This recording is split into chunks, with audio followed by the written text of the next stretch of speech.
1212, straight politicking. Alex Alonso 101. I'm here with Munchie B, the mayor, episode 67. And Munchie B, What's the big old deal? why you did my boy J.O. felony like that? Yeah, why you do my boy like that? Shout out him. He swerved in the wrong lane, man. All right, wait, let me fix your mic real quick. Swerved in the wrong lane. Yeah, J.O. swerved in the wrong lane. Yeah, but I guess, you mentioned him first, and I guess he was obligated to respond, right? No, actually, he was cheering on Baby Runner in the comments, and he made like a disrespectful joke towards me, and I caught it. You know what I'm saying? And that's when I started dropping his name. But you went digging in the crates Oh yeah, about what, 14? How many years ago? 14. You went 14 years back on a J.O. felony clip. That's crazy. That clip is funny. It was funny. When I never really paid much attention to it, but That mess is funny, man. He said, man, my homeboy daddy own this house. Well, you and your homeboy daddy need to get down, because it's either he works you or you just generally squatting. yeah, that was No, that was funny though. well, I hope that's all over with, man. That shit is crazy. With the rap, That you going at it with J.O. felony, the dude's probably like, man, you got love for J.O. That's your man's. I mean, I got love for everybody out here that got love for me, Mm-hmm. you know. And I know J.O. got a lot of love for me. Ain't never been no problem with Bullet, you know. Bullet Loco. So to see you guys going at it is like, damn, you know. Yeah. I kind of felt that way about when you and Spider started going back and forth, man. I was trying to call both of y'all like, hey, can that be the last one? Hey, can that be the last one? Can y'all end it right there?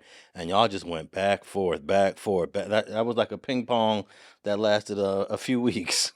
I was trying to ignore Spider though, but Spider's still over there kicking out content. Shout out Spider. Yeah, that was a tough one to deal with, being in the middle of this drama.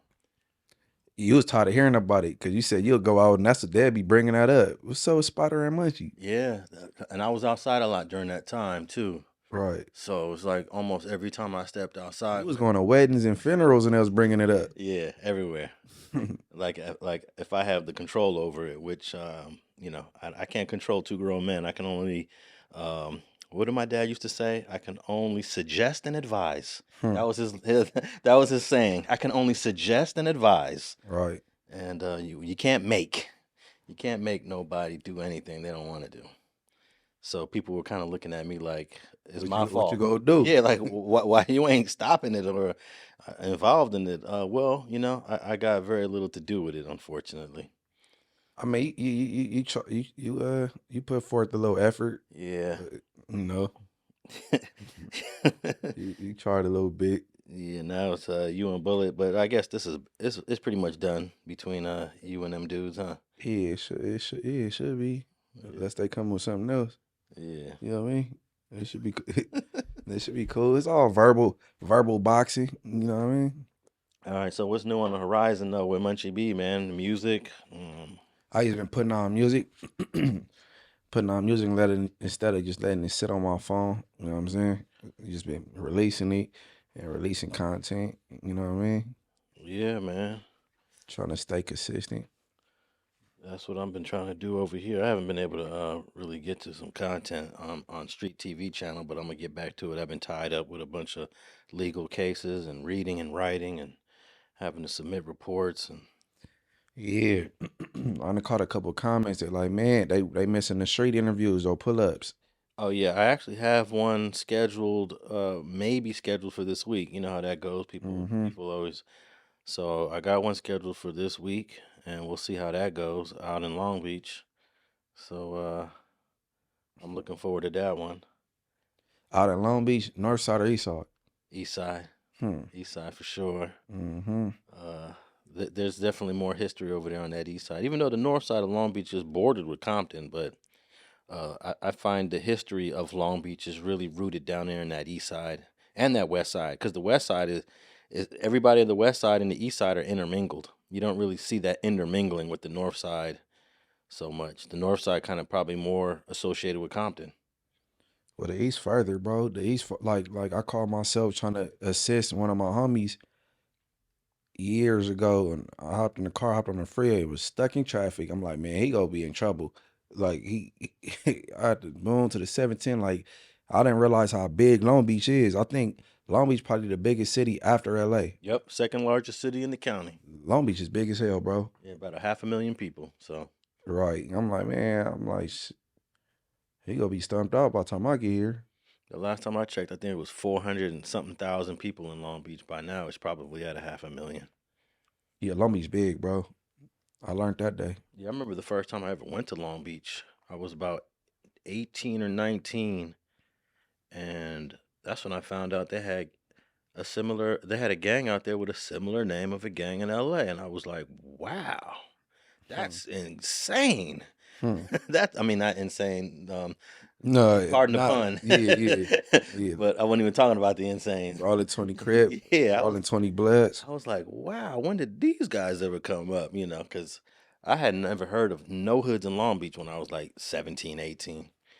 So that was astonishing to me. I was in my 280Z and I was riding out to Long Beach and I was learning about the gangs at the age of 18. I want you to interview Pete Thrizzle, bro. Pete Thrizzle is his rap name, but he Baby Pint from NHP. Oh, yeah, I know. I'm very familiar with who Right. Pine is. Yeah. Asian. Hey, the Pint's got a hell of a little history, huh? All the Pines from NHP? Asian, been, bro. But we already had this discussion with this other thing. You Yeah. know, he go to jail. It's Pyro, but I guess you were saying it's kind of different because he's the dude Stupid Young is from an Asian gang. Yeah. And he go to jail and run other, but I just feel anything with Crip on it is black. I feel what you're saying on that. You know what I mean? That's a black culture. And it's a big sized up dude from Tongue and Crip. I think his name is No One. They call him or No something.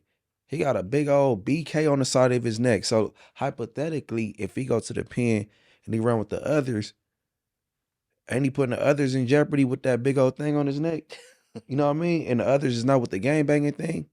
Like how do that work? That's kind of like a conflict of interest because you gonna piss somebody off with them type of tattoos. You know what I'm saying? Yeah, the tattoos seem to get people really emotionally charged. I mean, he's already a Crip, but if he's Mhm. got BK on it, does that make him more of a Crip that he becomes a target? He Yeah, becomes more of a target. but you based on that you're a tongue and you probably want to run with your people and run with the others, but you got this disrespectful tattoo that the Crips usually have. So how we supposed to deal with you? You know what I'm saying? Yeah. So I just feel if you a blood or a Crip to run other is diabolical. But that's just my opinion. Yeah, I know that someone like Pete Thrizzle, he's gonna ride with the blacks because he's from NHP, Right, and that's a black gang. right, In fact, I know one of the co-founders of that neighborhood. right. Around 1981, I believe they got formed. So, yeah, that's a black gang started by black people in a black community. Mm-hmm. But, Asian Boys is a predominantly Cambodian gang in a Cambodian community on the east side of Long Beach. So I kind of look at it a little different. Okay, we see white boys and Mexicans from black gangs. We see white boys and black dudes from Mexican gangs. But do you see black people from these Asian gangs, like Asian boys watching? You ever witness anything like that? Nah, I actually haven't. But you know what? Somebody did tell me there was a black dude in what's the name of the blood gang in the projects on the east side in the Pueblos. the Pueblos. Damn, how did I forget that? Someone did tell me that they knew a black dude. Is that the Asian Oriental boys? Yeah. Oriental boys in the Pueblos. I believe I was told. I can't really confirm it because I haven't seen the evidence with myself. But someone did tell me there was a black dude banging Oriental boys in the Pueblos. But yeah, for the most part, you don't see no black dudes in watching. I wouldn't be surprised if there is a black dude in the Asian Boys since it's in Long Beach, but I don't know if that's the case. Yeah, I mean, shout out Bolo, my boy Bolo. He black. He from Tongue and Crip. Okay. Yeah, shout out Bolo. So there goes one right there Right. in Inglewood. Right. Yeah, and we had Mohawk Matt on here. He's a white dude that was banging a Southsider hood in the Valley, but That we see that though. We see white boys that bang Southsider hoods, even blacks, and white people that bang black hoods, even Mexicans that bang black hoods. But it's not so much with the Asian. he's the one that went to the pen and ran with the woods. Hmm. And he did say that he did take some backlash for that from some people, not all, but some felt a certain kind of way that he ran with the woods. Hmm. And I think to me that's a bigger issue than an Hold Asian. on, you saying a Mexican ran with the woods? No, a white boy that was banging a Mexican hood. But when he went to the pen, he ran with the woods. Correct. And what is he doing now today? Oh, he's a content creator. He's all over the place. Is he repping the Southsider hood? He's very proud of that Southsider hood. I know they deep hit him. They got him. I know they spanked him. He's very proud of where he's from. He don't deny it. He don't sugarcoat it. None of that. But he ran wood, and I think running wood is a bigger issue than running other, because the woods have a nasty reputation in the penitentiary. Right. It's not just another group; it's another group of hateful white I wonder dudes. what made him do that. Being that the woods, for the viewers, that's the white boys, and they the minority in there. You would think he'd want to be a part of a bigger fraction. Okay, I don't know why he's talked about this once or twice. He talked about it with Spider actually on Facts Over Feelings once, and then I heard him talk about it somewhere else. I think probably someone piggybacked off of Spider's question, but he's never really explained the why he did that. And here's my guess. Someone pulled him to the side and said, "Look, man, you got two choices. You want to run up underneath that Sureño politics, or do you want to run up under that white boy politics? The white boy politics is going to be a little bit more friendlier to you." Maybe he didn't the tax thing. Yeah, I don't know. That would be a great. I don't even know if he's going to get into the details of the why. I don't know, but Yeah, we gotta refer back to that Facts Over Feelings interview with him. I would like to hear that. and I don't think most people even know to ask that question in this content space. Like, who's really going? You would. Mm-hmm. I would. Spider touched on it, but to really go deep on, the politics of why you decided to run with the white boys, the woods, when you was a Southsider, and then look, there's a Southsider white dude from Tunerville out in Northeast LA, Timothy McGhee. He went into penitentiary. He ran Southsider. He ran Mexican, and you won't believe what his status is now as a white boy. Man, he ranked up. He's in the Mexican Mafia. Yeah, but yeah, He got inducted into the Mexican Mafia. that dude notorious though. Yeah. So he's one of the few white dudes. Historically, there's been some white boys in the Mexican Mafia going back to Joe Morgan. I don't know if you ever heard that name, Joe Morgan. Is that the dude from the beginning? Yeah, 1969 or 68. I think he got in 68. I would say he's the first white boy in the Mexican Mafia, and he was high ranking. But he was from Fort Maravilla out in East LA. He was from a Mexican gang. And then all the way to the current high-ranking white boy is a dude in the feds named Wedo Shy, Raymond Shyrock. He's in the feds doing. Where he from? He's from Artesia. High-ranking white boy. High-ranking white. They say he's one of the. He's probably got more bodies than any other Mexican Mafia dude. I wonder if he know how to speak Spanish. They say he's fluent. They say Joe Morgan and Wedo Shy used to speak Spanish with each other, and they're not fluent. They're not native speakers. So, you have that choice where Timothy McGhee, not only did he run with the Southsiders, somehow he got inducted, and now he's validated. I'm not surprised he got up there. Yeah, I'm so not surprised. He very notorious. I know they tried to say he was responsible for 10 homicides when he got arrested, but they only convicted. I want to say only. My bad. I shouldn't say only when it comes to any number of murders he was convicted of, but I think they convicted him of 2 or 3. So much for those 10 murders, they said they had evidence on him. I think the police were just hell bent on getting him. Yeah. You know what I'm saying? So they stacked him up with some cases. But he got an LWOP? He got life without parole? Yeah, I believe he either got sentenced to death or he got LWOP'd. Yeah. I don't think he'll be seeing the light of day unless he's on the positive side of an appeal. Huh. And you know they did the same thing with our boy Lonnie Franklin from Western and 83rd. They said he's got like 30 or 40 bodies, but they convicted him of 10. And I didn't say only this time because 10 is a lot. The friendliest neighbor in the neighborhood was offing people. Yeah, he was fixing. Nobody in the community had nothing negative to say about that man. But when the sun went down, it was horrible. That's crazy. He was fixing your car too, man. He was working on engines and brakes and all of that. I'm gonna take my car to Lonnie. Who gonna fix your car? Lonnie gonna fix it for me.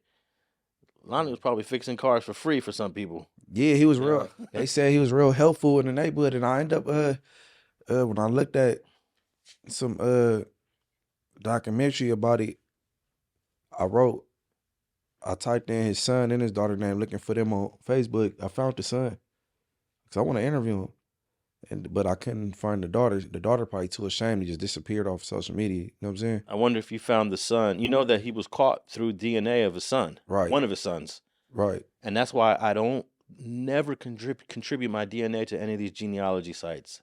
I'm completely uncomfortable with that because law enforcement has access to all the DNA that people send in to get their, like 21andMe and all this other stuff. You want to find out what tribe you may have been from, Munchie, right? You want to find out like what African nation did my descendants come from? Well, I don't care enough.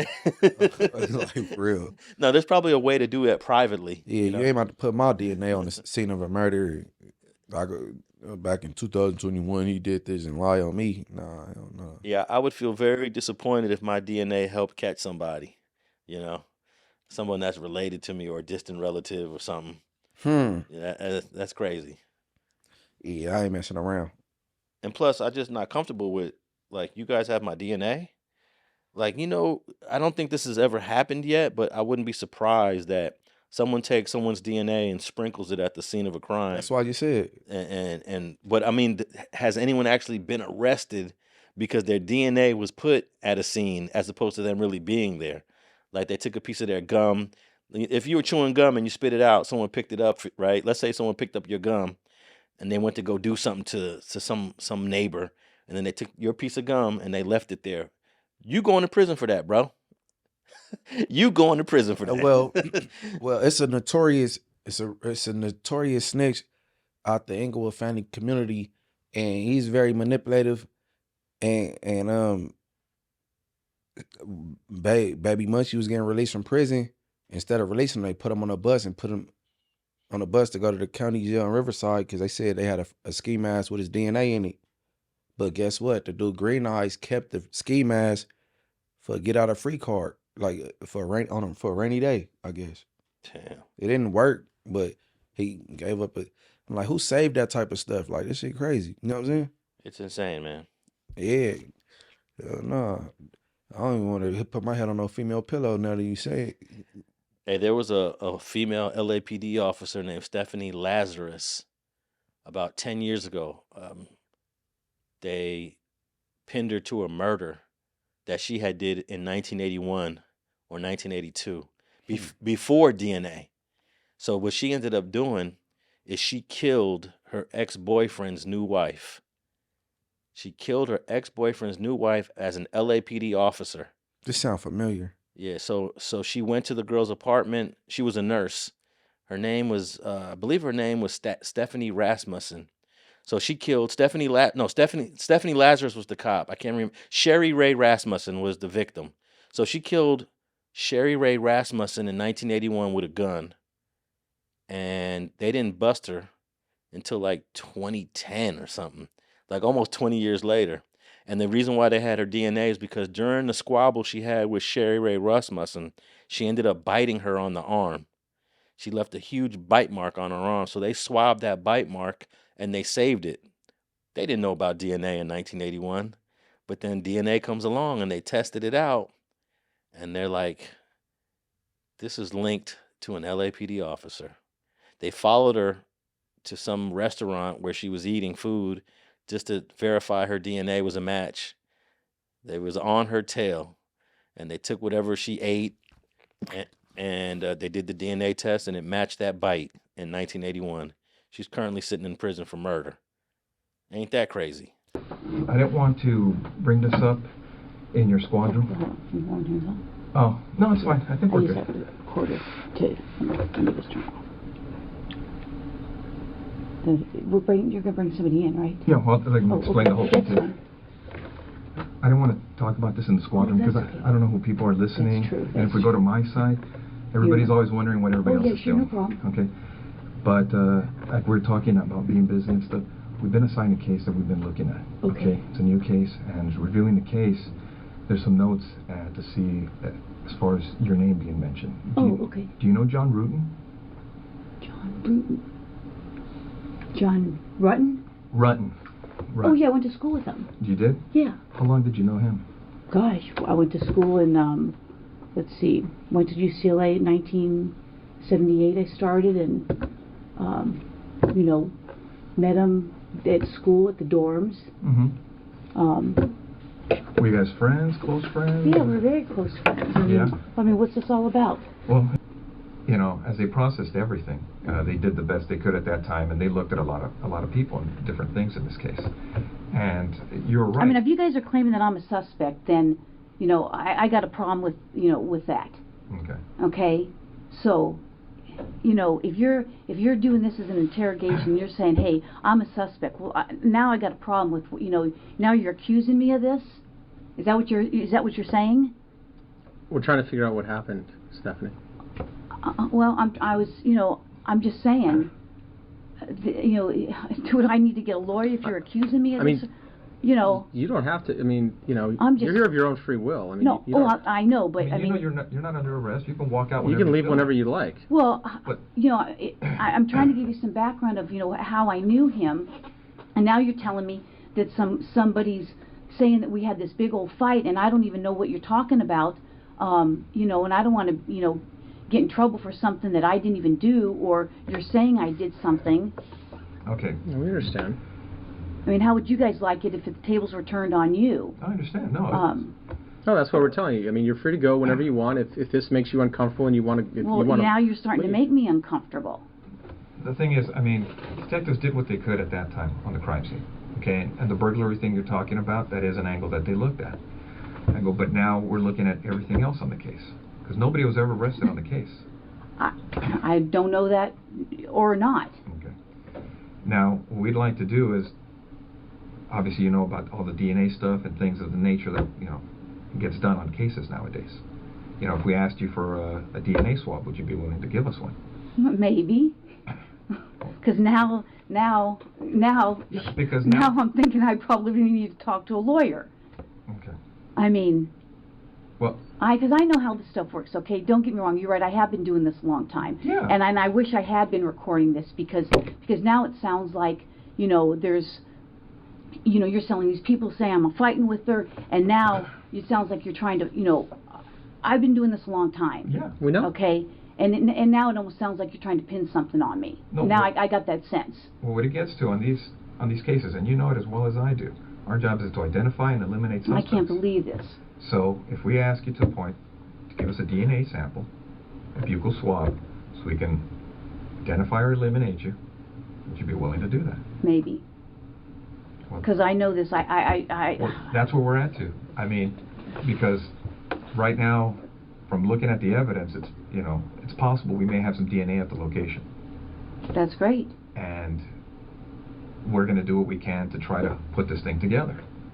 And your name's in the book. These people are pointing at you for whatever reason. I don't know why. That's just crazy. I mean, that's absolutely crazy. And it would be irresponsible on our part not to look at it. I know. You guys have to do your job, and I guess I'm going to have to contact somebody. So. That's fair. I mean, because I know how this stuff works. I Sure. mean, I just can't believe it. I mean, we understand that. I mean, if we were in your position, I mean, we would feel the same way. I just can't even believe it. I mean, it's just, I mean, I'm shocked. I'm really shocked that somebody would be saying that I did this. I mean, we had a fight, and so I went and killed her. I mean, come on. Well, that's... Okay. All right. Well, thanks for giving me the courtesy. I wish I recorded that. Thanks for your time. Yeah, thank you. All right. Okay, what I heard was a tad bit different, but I heard something similar to that before with a female officer. She was abusing her power and stalking her ex and giving him a hard time in the woman. And I think the man can. I think the ex-boyfriend came. She off the ex-boyfriend. So I heard something a little different. Oh yeah, that's a little different. Yeah. The ex-boyfriend was actually in the trial. He was there. Testifying. I believe he did testify. And what's crazy is the father of the victim, Sherry Ray Rasmussen, like the next day that it happened, the father went to the police and said, "One of y'all killed my daughter." What? Yeah, he said one of y'all, and I'm gonna tell you which cop did it. He went to the and said, Stephanie Lazurus, LAPD officer, she killed my daughter. And it was like, "Oh, you crazy old man. You're crazy." And they blew him off. And then 20 years later, boom, he was right. Hey, damn, how? Whoo, that's crazy. Because he knew that there was some back and forth drama going on between his daughter, who was now married to this guy, and her husband's ex, which was the LAPD chick. The father knew that there was some back and forth, and she was jealous and she was mad. So when her daughter came up dead, he told her. He told the LAPD. She did it, and they never investigate it.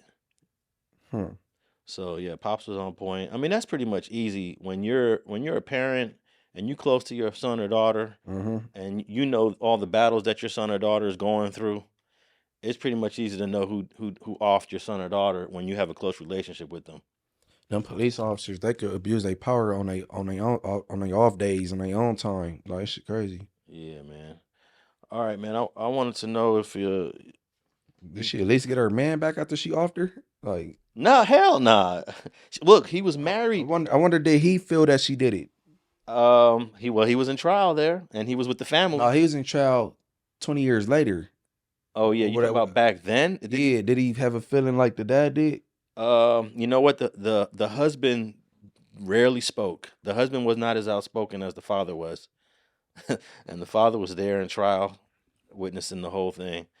And I sat there and I was like, "This is an incredible trial." LAPD officer on trial for a murder she did 20 years ago through a DNA bust. Well, I could imagine he probably felt guilty, like he got the woman killed. The husband, right? Would you feel guilt? A little bit, yeah. I would be like, "Look, that's just a crazy chick that I used to mess with. I didn't know she was that crazy." I feel a little guilty. Like I got this girl hurt. Man, I would probably do my best not to feel guilty. Yeah. Because that type of guilt could lead to suicide. You'd be surprised, man. People be. I ain't gonna feel that guilty, but I feel a little survivor's guilt. Man, some of these people that commit suicide are the most unlikely person you would have thought have done it. Right. I just heard of a suicide the other day. I can't remember who it was. I was like, wow, that dude was feeling that bad? I think he was a professional athlete. Oh, the 24-year-old that played for the Cowboys, bro. It ain't that serious. Yeah, he had mental problems though. But guess what? They took the boy to jail for attempted murder, Antonio Brown. I heard. But he's burnt out. Is he retired or is he still playing? He retired, man. He quit. He threw his jersey in the stands and walked off the field. Remember? Yeah. Antonio Brown is crazy. Yeah, I just heard about that, man. All right. I wanted to talk about this crazy smash and grab. Now, smash and grabs have definitely increased since COVID because people are walking around with masks, and it was normal to walk around with masks during COVID. I've never seen so many smash and grabs in my life until 2020 and 2021. But these guys from Oakland, up in the Bay Area, did one of the most advanced smash and grabs that I think my eyes have ever seen. I've never seen like 20 to 25 people involved in one smash and grab. That's got to be a record. Have you ever heard of a smash and grab with that many people? Maybe 5. Like the one, our boy Jooba Loc. Jooba Loc was involved in a smash and grab. I think it was five guys. Yeah. Out in Tustin. After a 6-month investigation, 6 people have been arrested and charged in a smash-and-grab robbery in Tustin.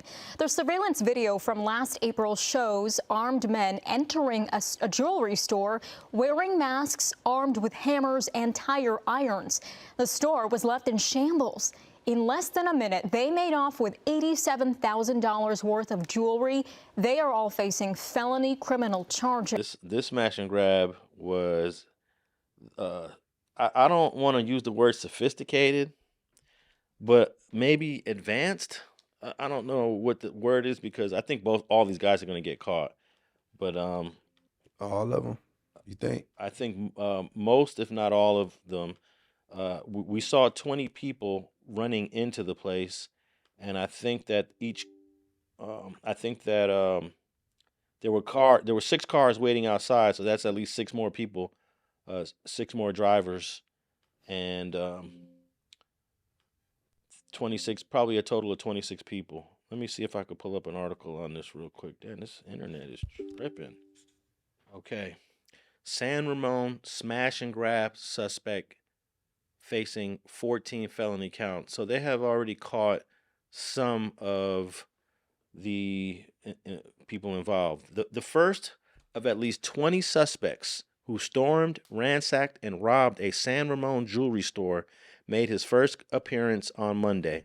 The DA is charging Jimmy Mack Ray, 27 years old, with 14 felony counts for the brazen robbery of Heller Jewelers last week. But according to his attorney, the Vallejo man insists he was not at the incident at all. Of course you weren't.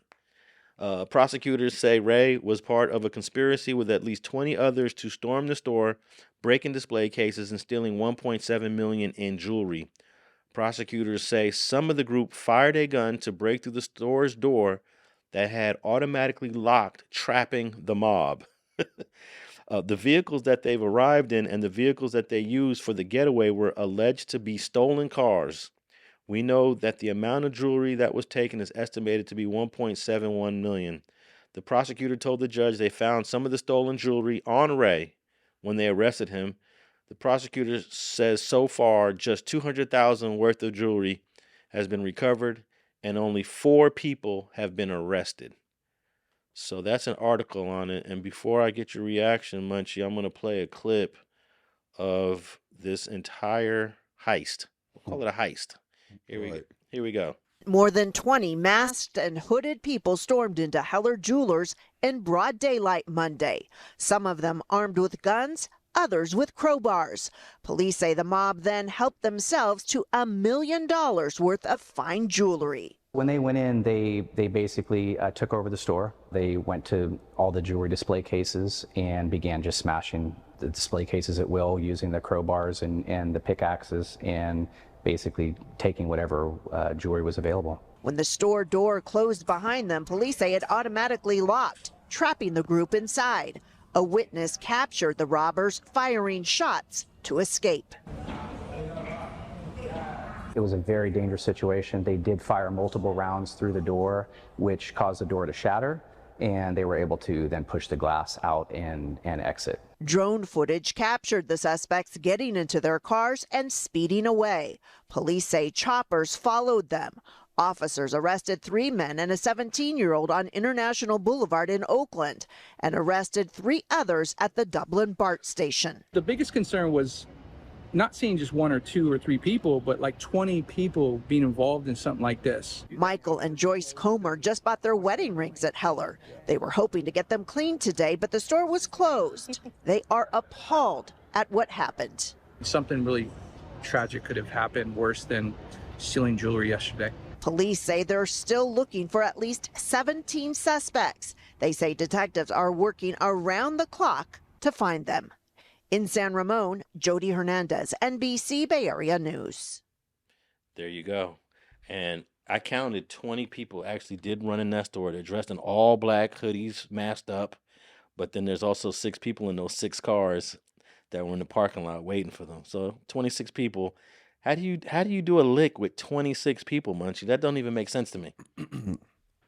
Out of that 20, why nobody didn't stay at the doors to make sure they didn't lock behind them? You know, all jewelry stores is like, you feel me? You're just not walking in and out of there. This ain't Tiffany's at the mall, or, you know what I'm saying? Zales or something. It's a jury store off to itself. Like why did it? Well, that only probably slowed them down for about 30 seconds. There was 2 people with guns. Out of those 20 that ran in there, 2 were strapped. But now y'all got more charges because y'all done fired a gun in there. You feel me? Yeah. Now you done up the ante. Like, Well, and then I want to know how long after did the dude Ray get caught, because why you still had a jury on you? well, I think they followed one of the cars. Obviously, one helicopter can't follow 6 cars, right? Right. So maybe they were the ones that got caught right after it happened. There was a helicopter on it right away. But if those 6 people are driving in different directions, then you can't follow them all. Yeah, man. I don't know.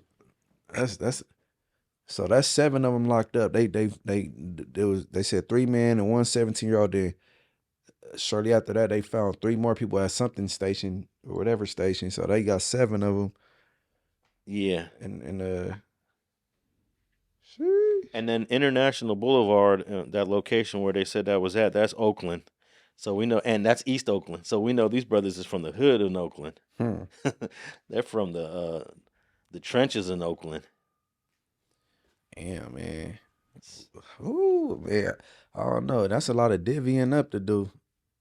And they had a lot of tools. They came in there with hammers and pitchforks and all kind of stuff, breaking the glass. And some of that glass that with the jewelry was in didn't break easily. So they were at it. They were in there. And I don't think I've ever seen anything like that. And unfortunately, it's not going to be considered a successful heist. Hey, let's just see how many of them keep it stitch lip. Now, do you think that these 27, we'll say 26 people, because there's six cars, do you think they all sat together in a room and said, this is what we're going to do if we get caught? This is what we're going to do if we get away? Like, do you think they planned this out with people as young as 17 in this group and as old as 27? Nobody really plans on getting caught. That ain't the plan. You feel me? So people that ain't, I don't think they thought that for. There's no way that I'm doing a lick like this. Maybe I'm thinking because I'm in my 50s. Right. But there's no way I'm doing a lick like this without planning for every possible outcome. You know, and one of those outcomes are we get caught. So what are we going to do in court? What are we going to do when we go to trial? The ones that's free right now that still got some jury on them, y'all might as well put that aside for a lawyer. Yeah. Get ready to lawyer up. You know what I'm saying? Can 26 people keep their mouth shut? I don't think so. That motorcycle club did it. Yeah, that was over. That was like 100 people. Yeah, that was legendary. But somebody go tell, man. That's just how I go these days, man. Unfortunately, somebody go. And the one, if he give all names, every name, they will show all the pictures. Point. He might get out. Like they gonna let him walk. But maybe somebody organized this heist that wasn't even there, and he put people together that didn't know each other, so that you can't tell on each other. Maybe there's an organizer to this, and he said, "I'm gonna put these people together. They don't know each other." What about the vehicles? I wonder if it was also some rentals or something. No, they said they were all stolen. 6 stolen cars. Oh yeah, this was put together. Like somebody may have puppeteered this whole thing that wasn't involved. And if he's smart, he put 26 people together that don't really know each other, that don't know their names, that don't know anything, not even your nicknames, you know. And when I was listening to the indictment for when Young and Hefe got indicted up in Florida, they all changed their nicknames up there, so that L.A. wouldn't be able to know who they were. Not Florida, Spokane. Oh, what I said, Florida? Yeah. Okay, Spokane, Washington. Yeah. And I thought that was clever because you like, for example, Munchie B. No, all they gotta do is put that in the computer. I'm in trouble. It's gonna come right up who Munchie B is. Right. Yeah. So you gotta have another name if you're not gonna, pop up on the computer. Yeah, that was smart of them. Yeah. They all went about something different. Because I'm sure the Spokane, Washington will call LA and be like, "Hey, I got this dude named Special K from A-Tray Gangster." LAPD and be like, "No, we ain't never heard of no Special K." But really, they talking about Crazy D. Right. All right. Who's well known. So No, that was smart. That was smart to go by different monikers once you hit hit out OT. You know what I'm saying? So yeah, if these 26 guys didn't use different names, I anticipate all of them getting caught or most of them getting caught. I mean, they already got 6 or 7 of them, and they're getting pressed. All 6 or 7 of them getting pressed right now. All of them are gonna get caught though. I don't think all of them gonna get caught. We will see. We will see. That 17-year-old gonna be all right. Oh, because he's juvenile. Mm-hmm. Yeah. If he get caught, you want to get caught now. Yeah, not when you're Don't turn 18. Well, no, even if you turn 18, it's when the age you are when you committed the crime.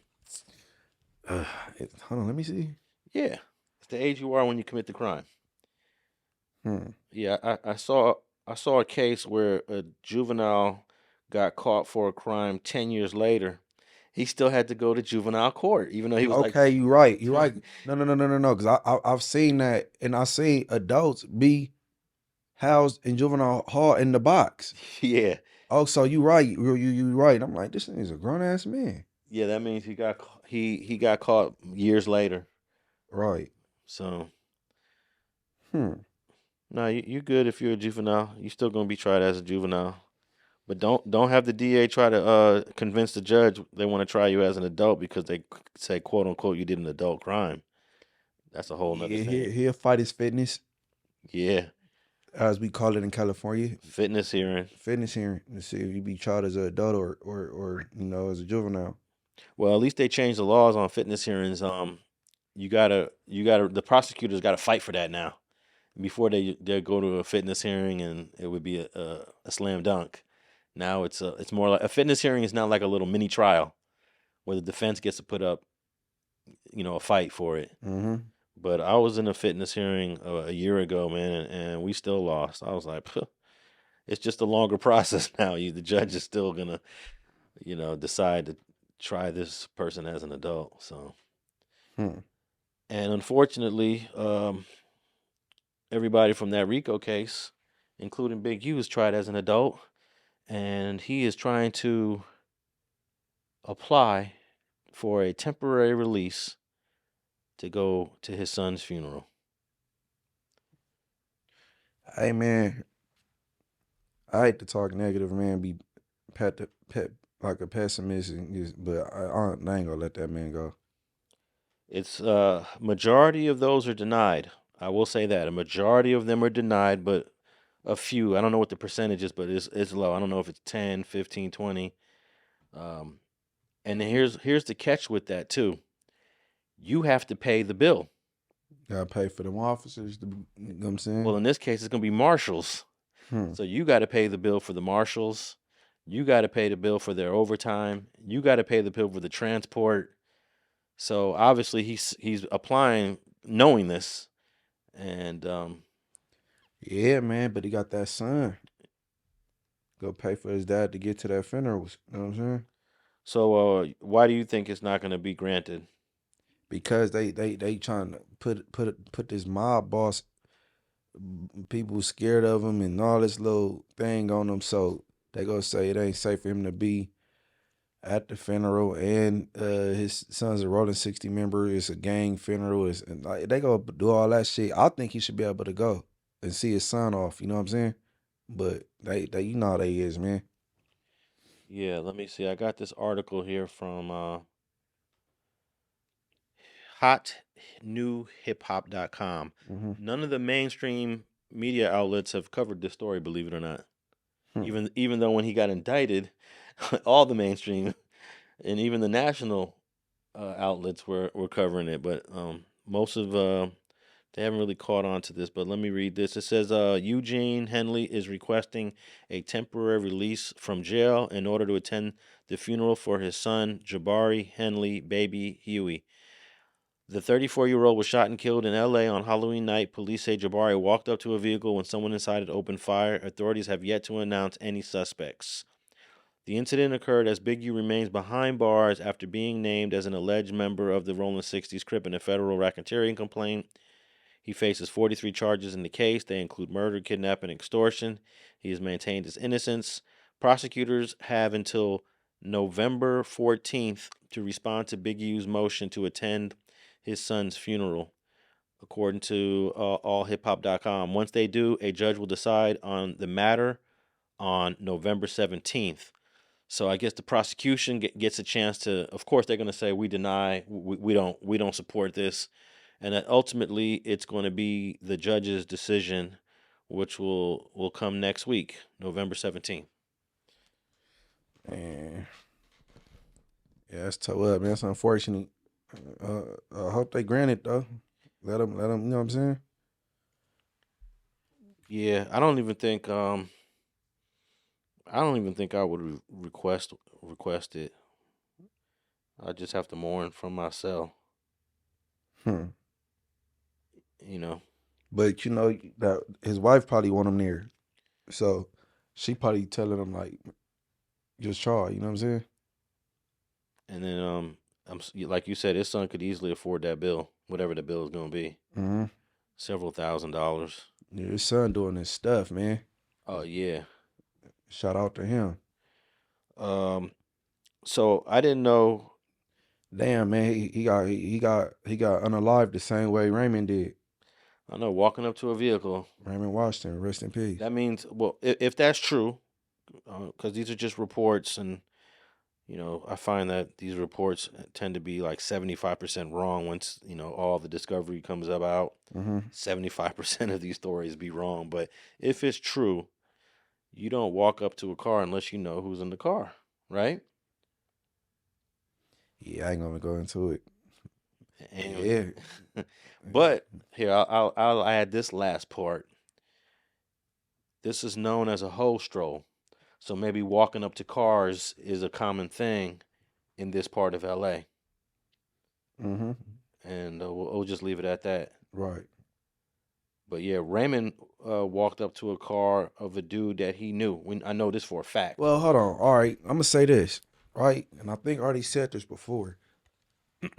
My little homegirl was at Week Jamming in Inglewood. I'm on the phone with her. She leaves out of Week Jamming and walks to her car. She putting her food in her car and she getting her keys out. A yellow car pulls in, 2 males and a female in the back. Okay. The dude hop out the car, see her, walk up, like, hey, what's up? Trying to holler at her. She's like, who is you? He say, my name is Score. She's like, Score, where you from? I'm from Rolling 60s. She say, what you doing over here? He like, what? Playfully, oh, I can't be over here? Right? She like, shoulder shrug, you can be wherever you want to be, but all right, I'm out of here.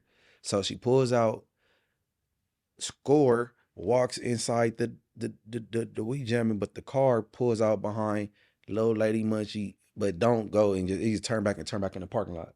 You know what I'm saying? I knew that what hit. I saw his name ain't no Score. You know what I'm saying? And a couple hours later, one of my keyway partners informed me that Baby Yui seen little lady Munchie, and that was him. So my thing is, he be freelance, he real comfortable, right?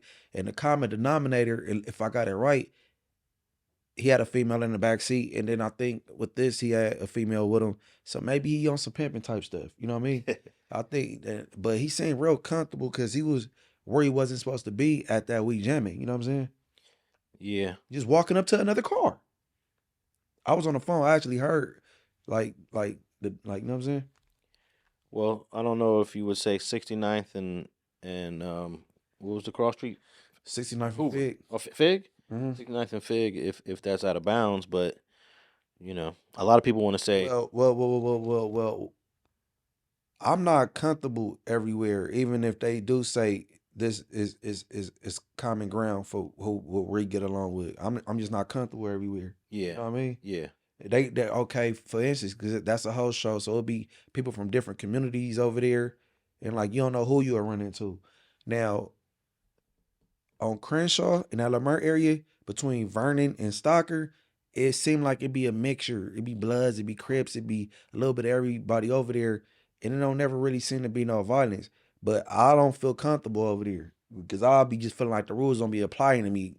You know what I'm saying? So, but that little area, you notice that on Crenshaw, it seems like it's a little bit of everybody. Which part of Crenshaw? But between Vernon and Stocker, it'd be a little bit of everybody right there. Let me think. Yeah, Vernon. It is. There's on 43rd and Crenshaw. There's a 7-Eleven where anybody could be in that 7-Eleven on It's 43rd and Crenshaw. it seemed like it'd be like it's like you know what I'm saying, like a free zone, like a hands off zone almost. But I just don't trust it. You know what I'm saying? Yeah, I was a little nervous every time I went into that 7-Eleven on 43rd and Crenshaw. And there's a lot of shootings um, over the years that have happened. Mm-hmm. You say not too much violence, but But what's I just see people coexist though. But what's the name of the 60 that's also from Africa, like Nipsey? He got killed right there. yeah, the one the boy Cash Jones keeps saying he paid for his funeral. Let me think of his name, man. I know his sister's gonna be mad at me for not remembering his name. Yeah, he did music also. Gosh. But he got killed there. One time I went up to the 7-Eleven. There was a Cadillac that lost control on the sidewalk that got aired out, and the LAPD was on that. I was like, oh shoot, someone just got shot there. And then, my boy Boo got shot by some Jamaicans a couple blocks away from there. Um, it's something. And then if you go all the way down to Stocker, the gas station, that Shell, Mm-hmm. anybody could be pulling up at that gas station from anywhere. And I know of a couple shootouts that happened at that. And that's crazy. I go to that gas station all the time, even though anything could happen there. But I'm in and out. Yeah, And, man. hey, I was even bold enough to stop at the gas station on the Shell on Slauson and Crenshaw. Mm-hmm. I would say that's a no-go for most. Don't go to that gas station, especially at night. But if you're on E and you got no choice, make it quick. I didn't put in that gas station, got gas before, but I was looking for trouble. Oh, okay. So that was like, you know what I'm saying, it wasn't like I made a conscious decision to do some dumb shit, you know what I'm saying? Yeah. Like, but then nothing happened though. Went without incident. Like, it was just stupid young stuff though, but people gotta move smart though, man. I've seen many a candle memorials at that gas station. Right. So They call it Club Shell. The 60s called it Club Shell. So it's the one on Stock. We're saying Stocker, but they changed the name of that street. What is it? Wait, no, Stocker's still Stocker. They changed Rodeo. Rodeo's Obama. Right. That's where the Shell on Crenshaw and Obama.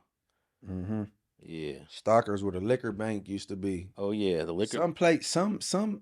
Some things ain't supposed to shut down. You wasn't supposed to shut down a liquor bank. Oh yeah, I was disappointed in that. Come on, man. And Magic Johnson, he disappointed me. That was supposed to be the Magic Johnson Theater forever. What is it now? The Rave or something? Oh yeah. No, I think isn't it no, it's got another name. Man, come on, man. Like Johnson, you fumbled with that, bro. That people wanted, like, coming from out of town, they wanted to go to the Magic Johnson Theater.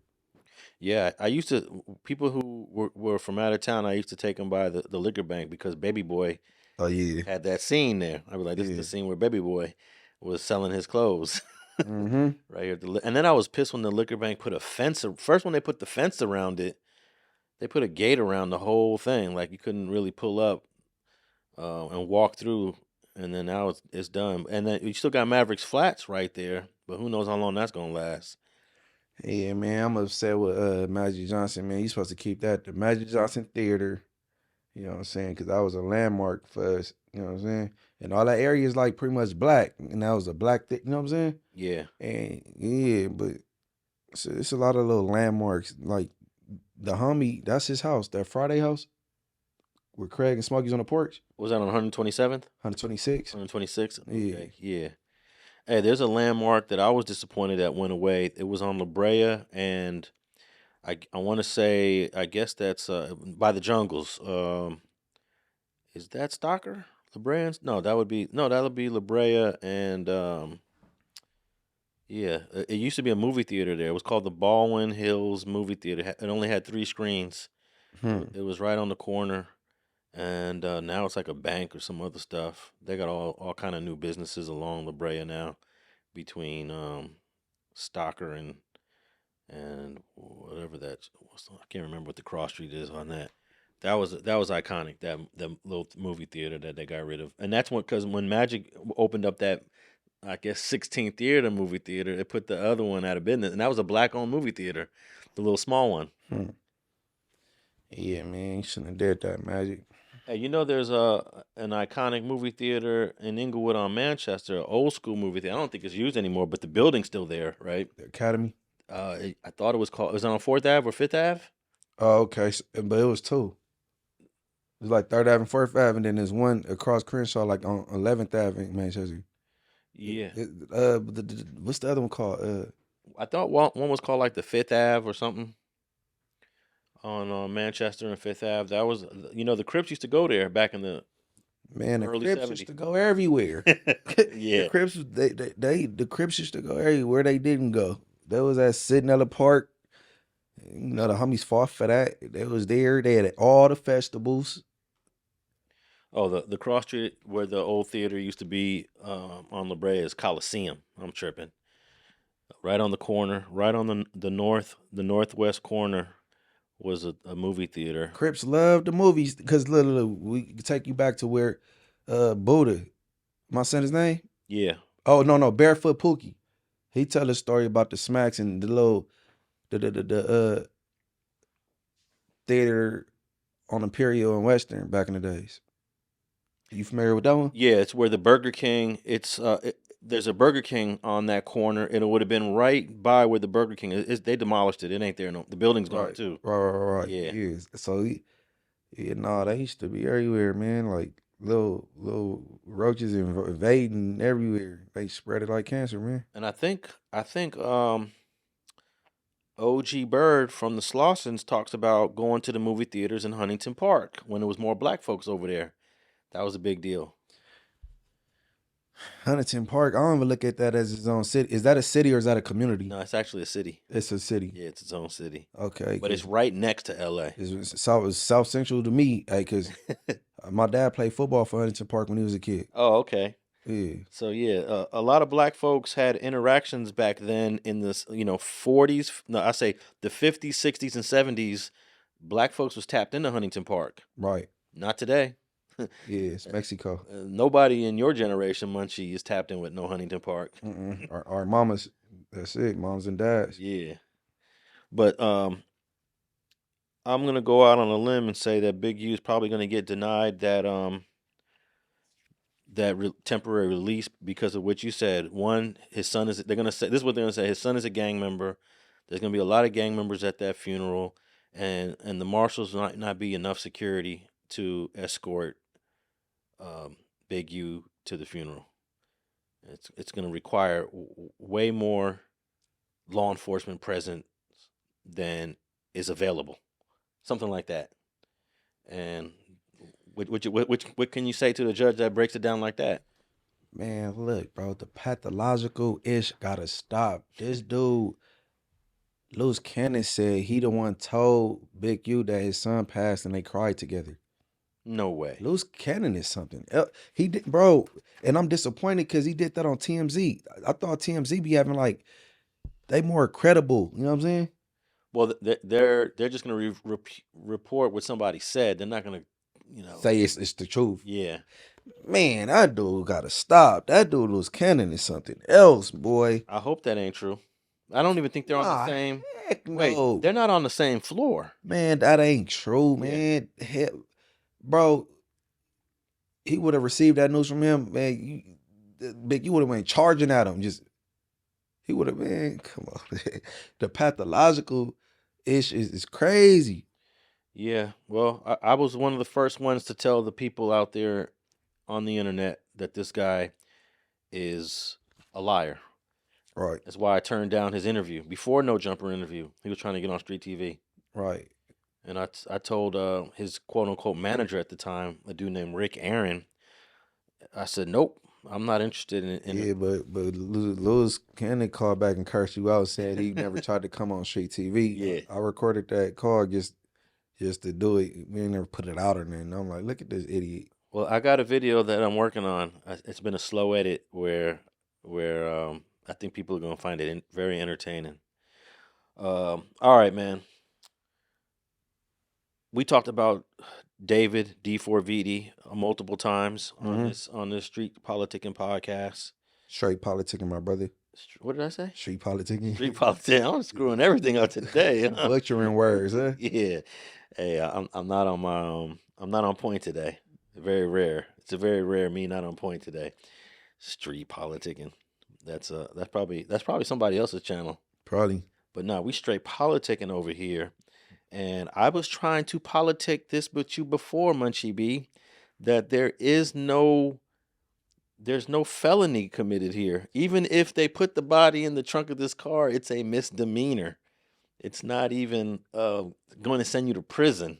You might do a year in the county jail, if that. And if you have no criminal record like this dude does, guess what his sentence would be? Probably probation. Probation, if they find him guilty of anything. But before you say anything, let me just read this article. No foul play with a question mark. LAPD makes stunning statement on David and Celeste Rivas investigation. Authorities have not identified any murder in the death of teenager Celeste Rivas, whose body was found in the trunk of a Tesla belonging to David. The Los Angeles Police Department said it provided the update to KTLA News and that the case remains open and unsolved. An LAPD spokesperson said to KTLA, the Los Angeles County Medical Examiner has not yet determined the cause of manner of death for Ms. Rivas. As such, it remains unclear whether there is any criminal culpability beyond the concealment of her body. RHD is thoroughly examining every aspect of this case to uncover the truth and seek justice for Celeste Rivas and her family. According to attorneys, concealing a body in California can be considered a misdemeanor. Concealing an accidental death is a misdemeanor in California that constitutes a maximum of 1 year in the county jail and a $1,000 to $10,000 fine. Legal analyst Allison Tressel said. And that's pretty much it. So far, we don't know how she died. The coroner has not released any reason or cause of death. That was a no body. What's his name? What's the title when you do the autopsy? Well, the medical examiner or the coroner or the pathologist. That all means the same thing. Yeah, he's a nobody. We looked that up. He only been doing his job for like 2-3 years. Yeah, but I don't think that has nothing to do with him coming with it being inconclusive. Yeah, I don't think so. I think that any medical examiner would have had the same exact challenges. Now we learned that the body. There was an investigator that uncovered a camera that showed the car being parked there on July 29th. The car was parked there on July 29th. So that means last year though. No, 2025. So that means she was in that trunk for all of August until they found her on like September 7th or September 8th. I don't remember the exact date. So we got 6 weeks of a body decomposing in the trunk of a car, at least 6 weeks. Hold on. So they found some footage, somebody parking it. That's what, according to this private investigator, he has footage that that car was parked there. Hey man, this is mind blowing, bro. That's the most police car you could have on the streets. Everything's recording. Like, how? I'm lost. I don't know. I tried to look up many like tutorials on the cameras of a Tesla, and are they always running? Do they run sometimes? Can you opt out? And there's no clear explanation on how these cameras work. Some of them work when the car is moving. You can opt out. Yeah, they say you can opt out. Mm-hmm. Some say that the cameras can run all day, even when it's parked. But then you're gonna run out of camera space. You're gonna run out of so there's no real explanation on it. So I don't know. Rest in peace to her.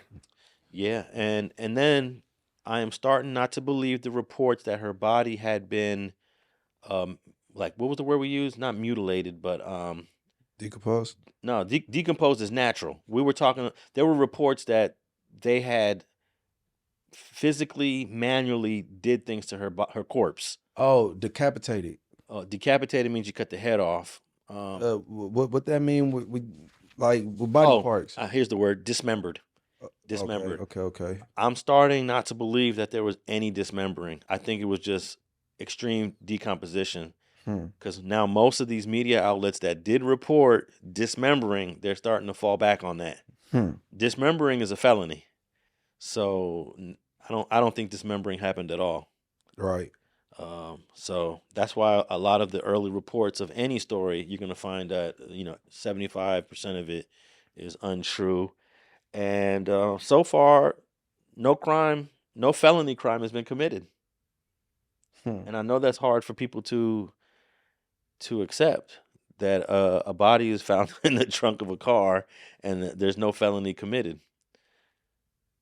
Yeah, that's crazy, man. Well, the only possible result where no felony is committed is that she died of her own doing, and most people are pointing to an overdose.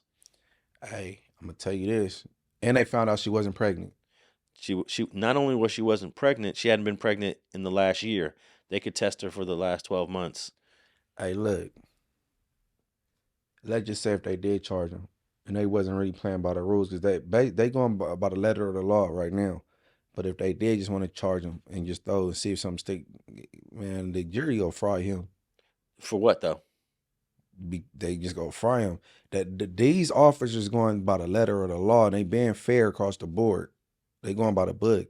But let's just say if there was effed up officers, like most of them, tried him, if he went to trial, he would lose. Well, I think that because he is financially stable and he has the ability to pick a dream team, nothing's going to stick. Not even the underage stuff would stick. Not even the underage stuff would stick. Man, he at least get a hung jury. I can't see him walking on that if he go to trial. I seen an interview with a high profile attorney that says I could defend him from any of the underage allegations. It's not going to stick. This is an attorney saying this. He better be shutting his mouth. He better be absolutely quiet. He better be at home, wherever he is, doing nothing, not going anywhere, not talking to anybody, and just doing everything that she tells him to do, which is just sit there until I tell you what to do. You never know why they're doing what they're doing. You never know what the state of their investigation is. But I think the LAPD, especially in cases like this, where you've had these, these cases long time ago where you find these women dismembered in horrible situations, and the LAP just really did not know what to do with these investigations. I think that their PR and their attorneys are telling them to be quiet too. They just don't have enough information to give any kind of information out into the public. So I think that if you're an attorney for the LAPD, if you're an attorney for the city of Los Angeles, you guys say absolutely nothing. You say nothing until you know exactly what's happening. And in this case, I cannot imagine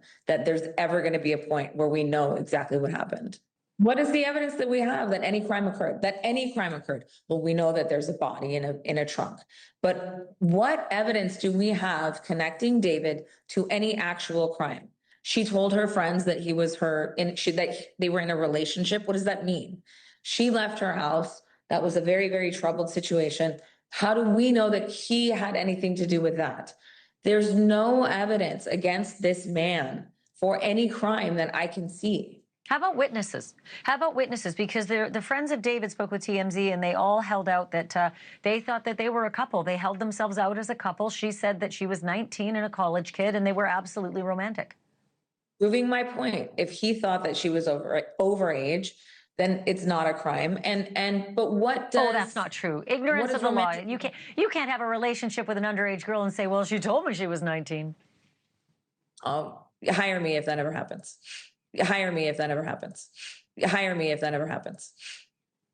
Because of some of the information about Celeste that's come out. Yeah, they said she didn't have fake IDs. All kind of fake IDs. And they thought she went to your school, USC. Yeah. So they said she was 19. So even though people are wanting to say he did something in that area of sex offense, I would be surprised if he's charged with it. Because usually if you're going to charge with a sex offense, you need a victim. Well, here the victim is dead. So who's going to come to court? Where's the evidence going to come to prosecute David for any sort of sex offense? Who's going to tell? Who's going to come to court? You need a victim. All right, give me. All right. So if I shoot this dude in 2010, and then he passed away 2015, but the police find out I'm the one shot him back in 2010, I can't be charged with it because he died now. It's possible, but it's hard. I had a case just like that where a guy died 9 years later from his bullet injury. They went back and indicted him for murder, but he beat it. He beat it, but it took a lot of fighting. It took a lot of fighting. But 9 years, I'm like, wow, 9 years later, this guy died from that bullet injury, and I believe it was in Compton too. And I was on the case, so I should say we beat it. Right. We beat that. But I was a little surprised. So I wouldn't be surprised if they charge you 5 years. I seen one 9 years later. So, but I think judges are starting to not like those type of prosecutions, because you can do anything within those 5 years as a patient. What if you started drinking heavily? What if you started doing things that contributed to the death? Yeah, expedited it. Yeah, that's what the defense team in the case that I'm talking about. That they attacked almost every medical opinion that there was, and homeboy beat it. So yeah, you can't get charged, but you can definitely beat it. But it's gonna cost you. Yeah. You want that fight for the next year or two? That's an unnecessary fight, man. An unnecessary stress. But you think they're gonna do David like that? Nah, like you said, that dream team he could assemble. He's already got this one attorney that's very high profile, and that's why I think the prosecution kicking back because they know he working with some chili. Yeah, they look like, man, all he gotta do is go get a dream team of lawyers, and then you know what I'm saying. But if he was broke, that'd be at him. That'd be at his throat. Absolutely. If he had no money, I think he would be in custody and having to fight this on some charge that a judge would obviously prove. Right. But so far nothing. And at the most right now, he's facing a misdemeanor if he's the one that put that body in the trunk. We don't even know who put it in the trunk. And this investigator that claims that he has footage from a house of this car being parked there, he hasn't released it. He hasn't put it out. How certain are you that this video of the car driving away from David's mansion is the last time it drove and ended up at the spot where it was abandoned, likely with that body inside? I'm certain. Listen, I can't say 100% because there's not a camera trained on that Tesla once it's parked. Continuously that I've seen. I mean, there likely is a camera, but I've seen the car driven to that spot, and with the dates, with the date that it was, and they left town right after that.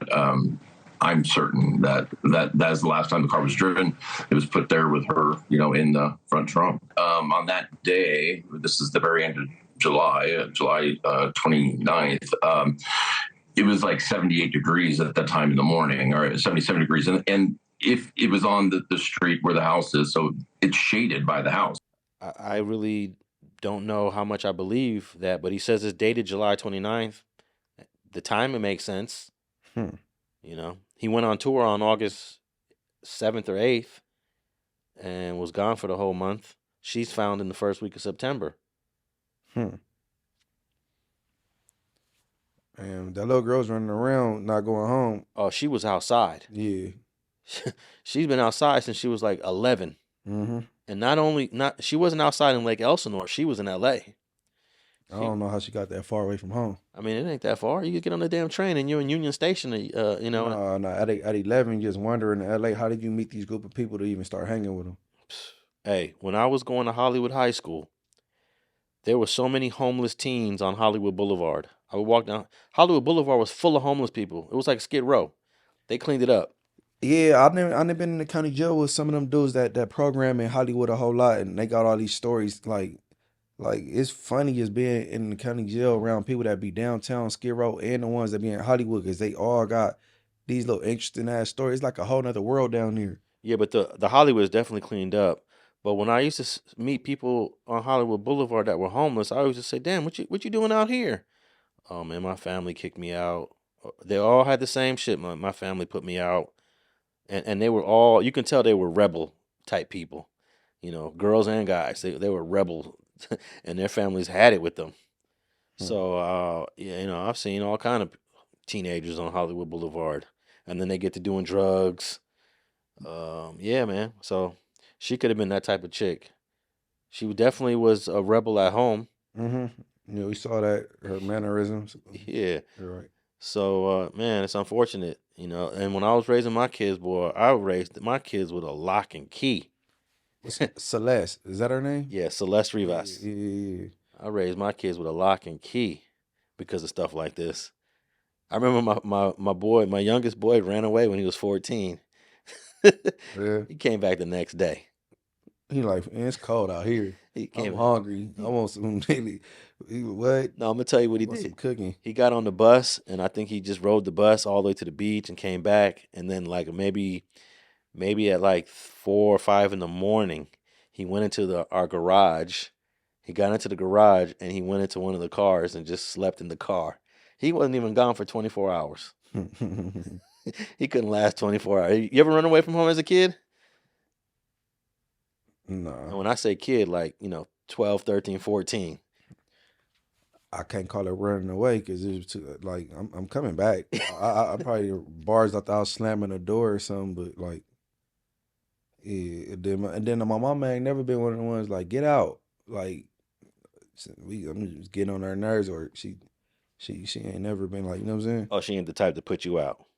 She gonna curse me out. Yeah. But she ain't, my mama ain't, you know what I'm saying? Okay.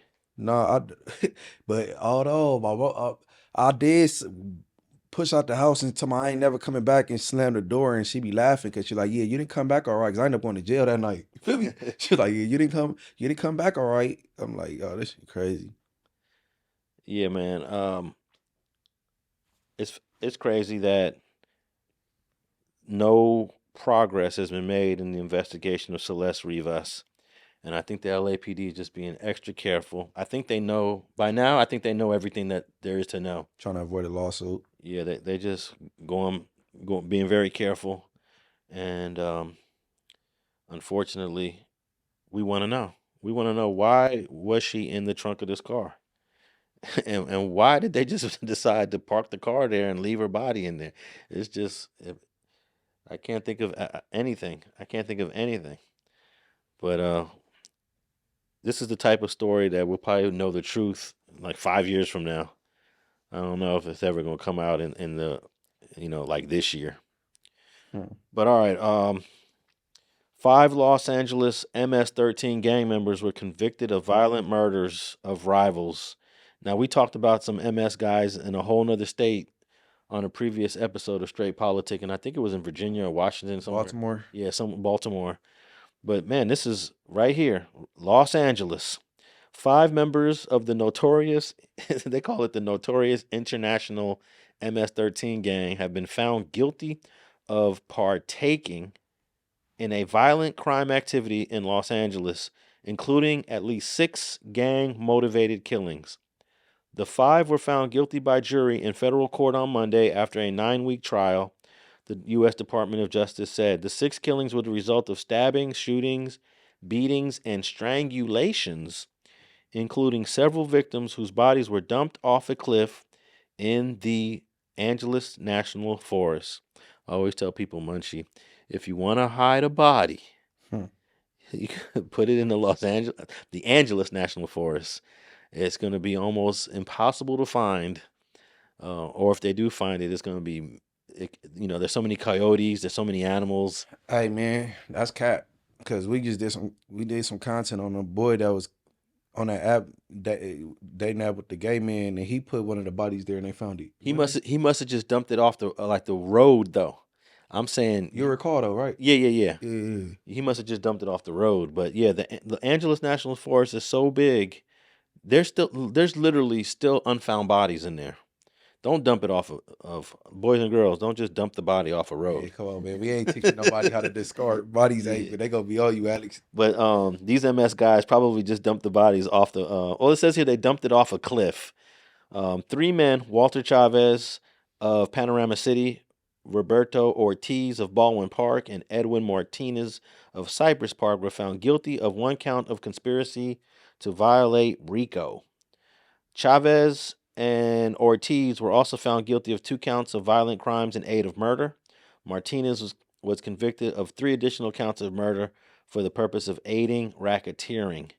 2 other men, Brian Arias, 28, and Eric Arias, 27, were also found guilty of 1 count each of murder and aid of racketeering. Brian and Eric are brothers and both reside in South LA.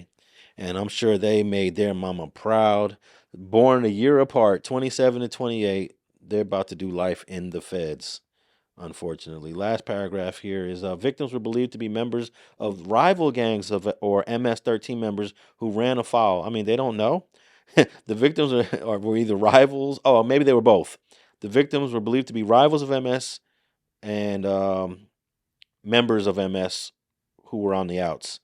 The victims, according to the DOG, were targeted specifically and killed in horrific, barbaric fashion in an attempt to elevate the perpetrator's own status within the gang.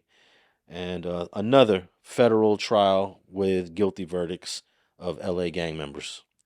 I've never thought when I was growing up that I would ever see LA gang members in so many federal trials, federal cases.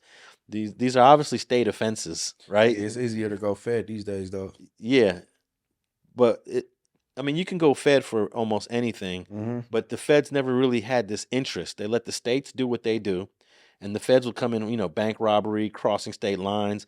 Now the feds, at least in California, they're coming in. Yeah, they're getting petty, bro. They're very petty. Let the states do what the states do. And I'm sure there's a lot of bickering going back and forth between the states and the feds. They're like, damn, you coming in here arresting all our guys, And they claim that there's this cooperation between the feds and the states, but I know for a fact that there is not. They don't get along. They're always arguing. There's disagreements. But yeah, there's so many federal cases that could have easily been charged by the state. So I wonder why this recent pettiness, and I'm not saying recent, but maybe in the last 10, 15 years, the amount of Fed cases in LA have grown astronomically. Maybe because California prisons are full, so the Fed's trying to help out because we packed to capacity as far as these 32, 33 prisons we got in California. Yeah, but we're closing prisons down right now. I can't remember which ones are closing. I think two prisons closed. Corcoran. And we've released a lot of prisoners in the last 5 years. I think our prison population is like 100,000. It used to be 150,000. So, nah, the feds are just being greedy, man. And they're indicting people that are already sitting in the state serving 20 and 30 years. Going all the way back to Michael Harris. And they're doing it right now. You could be serving a 20 or 25 year sentence in the state prison and still get indicted by the feds. Right. So. Yeah, they need theirs. All right, man. Interesting stabbing happened in one of our most notorious prisons in California. Let's see if I got the article on this one. Calipatria. Calipatria, as you know, Munchie, is a prison that, as they say, be rocking and rolling. Garza works Sea Yard, one of 4 recreation areas at Calipatria State Prison in California. I responded on this yard alone to numerous stabbings, staff assaults. I've been involved in a couple of altercations with inmates myself. A seemingly routine incident on Sea Yard touched off a full-scale prison riot. Inmate Mark Gracia is a gangbanger with a reputation for fighting with correctional officers. But on the day of the riot, he claims exercise was the only thing on his agenda. I went to yard and worked out, ran a little bit. I like to keep my endurance real good. Correctional officer pulled me over, and he was like, let me search you. So I complied. Like, all right, go ahead. And when I did, I grabbed onto that object, which I knew was a weapon. It was a rod. It was about, several inches long. It had a handle on it. Thought it was going to be relatively simple. He started to bring his arms down. When he got to about here, he reached with his right hand and grabbed onto my right wrist. When he did that, at the same time, he swung his left arm back in an attempt to hit me. I used his body weight and his momentum to spin him around to the left, and I placed him on the ground right here in the prone position on his stomach. He slammed me to the floor. And then I don't know what happened after that. Within seconds, several other inmates in the yard converge on Harbert, who is Gracia pinned to the ground. They began kicking me in the head, stomping me. Some of them I could see stomping me in a downward motion. Some of them were kicking me like a soccer ball in the head and upper torso ribs. At the time, I didn't realize I was being stabbed. And anybody can get it at any given time. But according to the CDCR, a California inmate attacked and killed by 2 other prisoners. A death at Calipatria Prison on November 10th is being investigated as a homicide after an incarcerated person was attacked in an exercise yard. Prison staff responded to Eric Gonzalez and Javier Torres attacking Alex Mercado. Officers recovered 1 improvised weapon at the scene. The 2 alleged assailants have been placed in restrictive housing pending a joint investigation by the Imperial County District Attorney's Office. So on November 10th at 10 in the morning in the exercise yard at Calipatria, 31-year-old Alex Mercado was attacked by these 2 guys. Staff used chemical agents to stop the attack and immediately restrained Gonzalez and Torres. Mercado was taken to the hospital where he later died. Officers recovered 1 knife at the scene. No staff or other inmates were injured. Officials did not disclose what the improvised weapon was. Mercado's official cause of death is under investigation. It says the 3 inmates involved were serving sentences for serious offenses. Well, I looked up one. It says Mercado received in 2022, he was serving a 13-year sentence for second-degree murder, and Gonzalez was serving a life sentence. Okay, Mercado was the one that was killed. Mercado was serving a life sentence with the possibility of parole. That's the one that had a parole date of 2033. And Torres, he was returned on a parole violation. He's serving a 6-year sentence for carjacking as a second striker. He was scheduled to be released in 2027. Torres was. I know more. So, if Imperial, you know what I find out that sometimes the county does not pick up the homicide, but they only don't pick it up if you're already doing all day. Yeah, you already washed up. Yeah, if you're already washed up, they might not want to prosecute it because it's a waste of money. Right. But these guys weren't really completely washed up. Gonzalez, he can get denied parole every single time, but Torres, he was going to come home. He was going to come home in 3 years. I mean, when your number card is called, though, you know. Yeah, man, that's that Latino prison politics. Would you say it's more stricter with them? You know, others, whites and blacks, you don't really hear this much with those 4 groups. The other 3 groups. I mean, the Mexicans are sending you more so on crash out missions. You know what I'm saying? Blacks ain't, we ain't programming like that, sending our folks on crash out missions. And I don't think the Asians are either. The others. Yeah, don't be too much drama with others. They cool and calm collective. It be smooth sailing, man. And then once in a while, you do hear about the whites. They killed Yogi. Yogi was a historical BGF figure that was released out the SHU after the hunger strike. Yeah, I heard about that. And as soon as he got to the yard, he was killed by 2 ABs. Mm-hmm. You know, even though he was Latino, he programmed with the blacks, Yogi. But yeah, for the most part, I would say, man, 80% of these stories that we get, Munchie, are mostly Mexican Americans. Yeah, man. That was a lot of unalivements and all these topics right here. A lot. And what I don't know, though, is if this was on a general population yard or on the SNY. There is an SNY yard at this prison, and it does go up on the SNYs.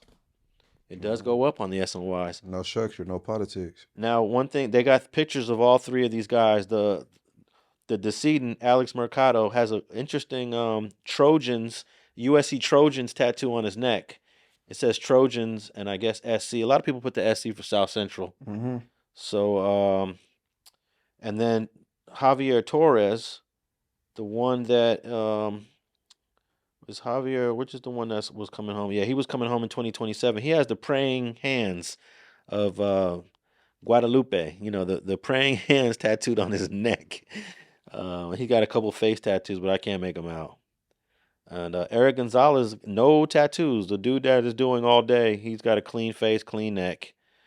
And the decedent got a couple face tattoos. Can't make them out. I need a higher resolution photo to figure out what these tats are. I was trying to figure out if there's any gang tattoos, but I can't make it out. Yeah, SC is typical. You know what I mean? Yeah, anybody can have that SC tattoo with the Trojans. I know a couple black folks that rock that SC tattoo. Right. So, hey, boys and girls, don't subscribe to the streets. You don't want to end up on the prison yard. Stay free. And this is why it's considered dangerous, right? Someone needs to tell. What was it? We were talking about Diddy on a previous episode. That it was too dangerous. Nah. Oh yeah. Charlamagne said prison not safe no more. When have prison ever been safe? But it's a picture when Viral is Puffy talking to some inmates and he just cheesing ear to ear. And then 50 like, oh, he look happy, smiling in front of them handsome men. Like, man, 50 gonna take all, man. I love it though. Yeah, Diddy is programming. I believe he's in the camp because they got two prisons at that particular one. Even though it says USP, I don't think he's in the USP. Nah, he a small fry. He's in the camp. The camp has like 200 people incarcerated. The USP has like 1,500. So I think, I don't know for sure. I posted pictures of him and people are like, oh no, he's in the USP doing that hard time. I'm like, nah, he's in the camp. With the 200 other guys that are in the camp. I'll put some money on that. You want to bet? You want to bet? 100,000. I'll bet you 100,000. You put up 100,000. I'll put up 100,000. That's my best impersonation of who. Yeah, that weirdo. All right, man. What you got going on next, Munchie B? Morals over money, people. I repeat 2 times. Morals over money. Subscribe over there and dropping music and taking care of the kiddos. You know what I mean? You gonna stay off my boy Bullet Loco, man? I think I'm done. Okay. I think I'm done. Unless you hear me? Hey, you know what's crazy is that he called me that day when you were here, but he had called me the day before. My phone was tripping for like at least like a day. So I just realized he sent me a DM on Instagram. Oh, for real? Yeah, I never, I don't check those folders. So maybe I check them once a month, go into these folders. There's usually like 30 messages in there and they're mostly spam. And one was from him. What did it say? Or you don't want to say? I mean, it's basically what he's already said. What did he say? I'm about to go at Munchie for saying my name.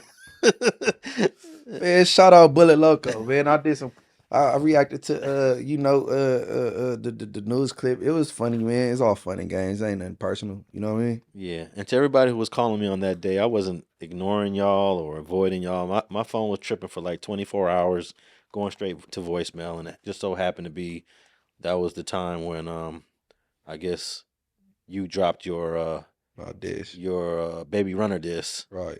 And you threw in Bullet's name on that. Right. All right, man. Morals over money. Go tap in, and then Street TV tap in. Alex Alonso 101 on all social media platforms. Street TV has the clips, and we out.